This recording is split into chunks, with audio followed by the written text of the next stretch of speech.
that Governor Rufai sat and addressed the people of Kaduna State and by extension, the members of APC throughout the Federation of Nigeria, that they should disobey the orders of President Buhari, who stand as the symbol of the sovereignty of the country.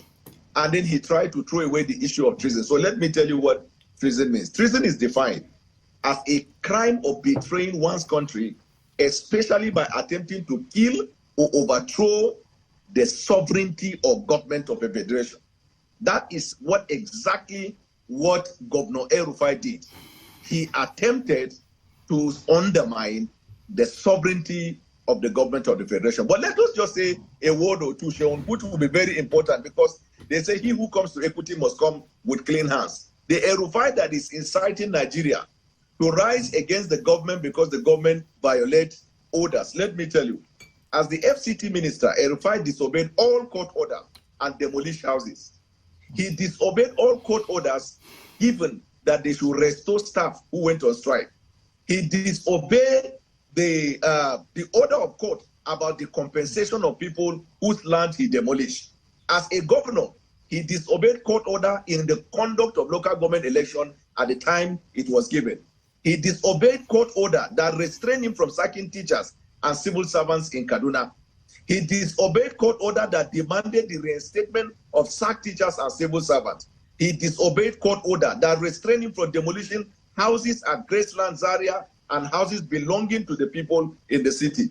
He disobeyed court orders that restrained him from seizing the shops of individuals. He disobeyed court orders that restrained him from seizing shops belonging to traders in Kaduna. He disobeyed court orders that was made in favor of traditional rulers in Kaduna. This was the same man who threw the late Justice Bashir Sambo from his residence after a court order. Rufai is the same person who cast aspersion against the judgment of the industrial court on Channels Television. That is the man who has come today to incite the people of Nigeria to rise against the president because they say the president has disobeyed court order. Now, let us go to the germane of the issue. The sufferings of the Nigerian people is a product of the policies of the party they are taking to the ballot, asking the people to vote them.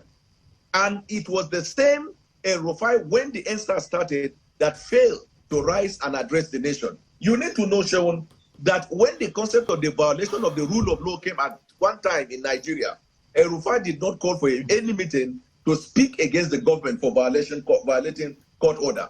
With respect to the money they are talking about, there is only one person in Nigeria who is alleged to have moved money through bullion vans, and that person is on their ballot as the presidential candidate. This APC has never, at any material time in the past 8 years, demonstrated their sympathy or their feelings for the sufferings of the Nigerian people. They are coming today, but it is late to say that they are reacting because they care about the sufferings of the people, but their candidate that is on the ballot said that the whole thing that is happening, it is happening against him and his person.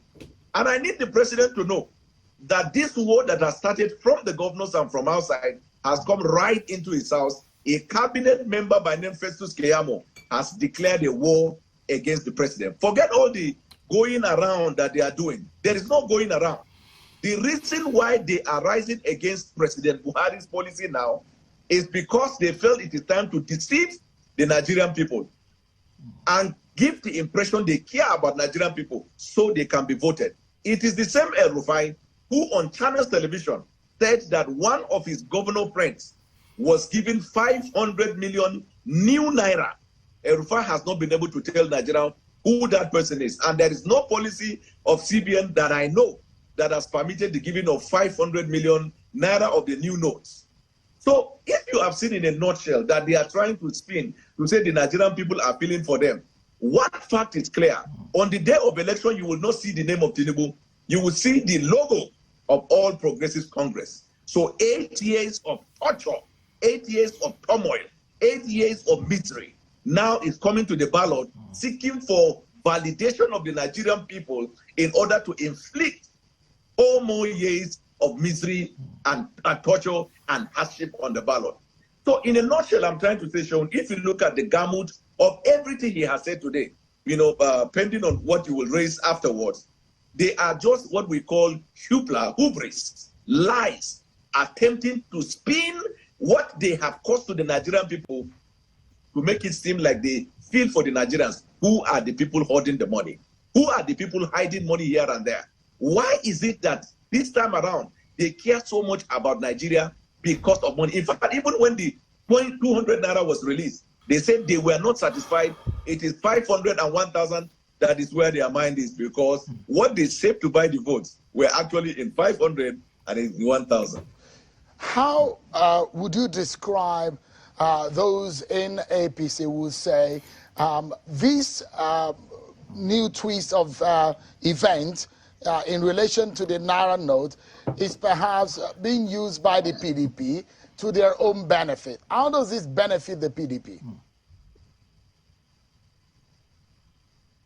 I am glad tonight, Sheun, by himself with his mouth, he said that Asiwaju Bola Ahmed Tinubu is like a rat, but you don't catch a rat by burning the bush. I'm glad he said it, that Asiwaju Bola Ahmed Tinubu is like a rat. And you know what a rat is? A rat is something that steals in people's houses. Now, Asiwaju is the rat, but don't, in a bid to catch the rat, burn the bush. Now, that is one. Number two, no member of PDP or candidate running for any office under the platform of PDP holds any position in the government of the Federation. Nobody come near it.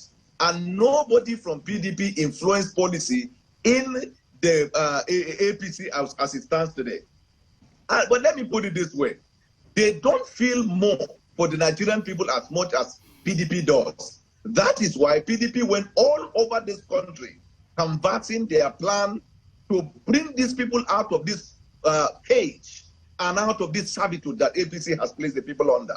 Now, if they get confused among themselves, where they say the kingdom divided itself cannot stand, assuming you are in a place where your opponents are hitting their heads, are you supposed to follow them and be crying? This is the confusion. But our passion and our feeling for the sufferings of the Nigerian people is that you should carry this, your anger, and vote out this misfortune that has befallen Nigeria in the past 8 years. And we call on the central bank to make sure that enough of this 200 Naira note is circulated so that the Nigerian people will get the money. The central bank and the law enforcement must also focus on individuals that are mixed up with the bankers to frustrate the distribution of the money to the people we care about, to the people who came out with 5-point agenda to change their lives. The reason why PDP is so resolute that the time has come for us to take the tie and turn it is because this is election season. And the people suffering in this country must realize and express their anger at the poll. But no member of PDP holds any post in government, influence any post in government, or can undermine what the government is doing. We are quiet because we know what they are planning. They are taking one by one step so they can stop this election. You know, they are spinning when they say the other people want the election not to be conducted. Check the states that they are inflaming this crisis. They are APC-led states, from the state people who believe they can collect power by hook or crook. But we are resolute. We have few more days for the Nigerian people to go and vote out this curse that has come upon our land in the past 8 years, and vote out this mystery, this pain. They have divided the Nigerian people along religious lines, along ethnic lines. They have destroyed and bastardized the economy. They have mismanaged our unity, that everybody suspects each other. There is virtually nothing in Nigeria that is moving because a party came to the ballot in 2015, came to the ballot in 2019, and is coming to this same ballot. Remember, Sheun, it was in your program I first said, when their manifesto came out, that the manifesto of APC is a war against their government. And I told you in that program, the reason they had to come that way is because they knew it was a bad policy. And the only way they can deceive the Nigerian people is to give the impression that, this one na shit, not be me. Oh, this one na shit. But check all of the policies of APC in the last 8 years. These same individuals that are talking were the promoters and they were the enforcers. Even when the Nigerian people cried against those policies, these same people have appeared in various television and have talked against that. You recall the same spokesman in 2019 was even ordering the killing of people that they claim they cared for. Suddenly, they have become doctors. Suddenly, they have become caregivers. Mr. Bwala. Suddenly, they have become Mr. Kayamo said earlier that this sort of situation according to him, he used the word conspirators, that they are working against the chances of the candidate to incite Nigerians against their party. And he was confident that his party candidate is going to win this election. And he mentioned reasons why he thinks so. How do you, or what do you have to say to that?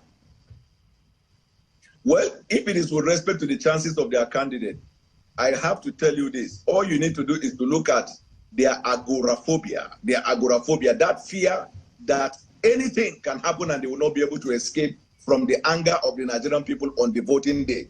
Where is the chances? Asuwaju is struggling in the southwest that he need to lock it down. You have seen that the pan-Yoruba body in the southwest said they are not doing him. They declared him persona non grata. Key leaders in the southwest, such as Obasanjo, they have declared him persona non grata. This is where he's supposed to hold up the place. In the whole of Nigeria, have you had any group or any major person that is said he has declared Atiku persona non grata? We are talking with base. Now, stretch it further. In the northwest, all of their campaign in the northwest were campaign or protest.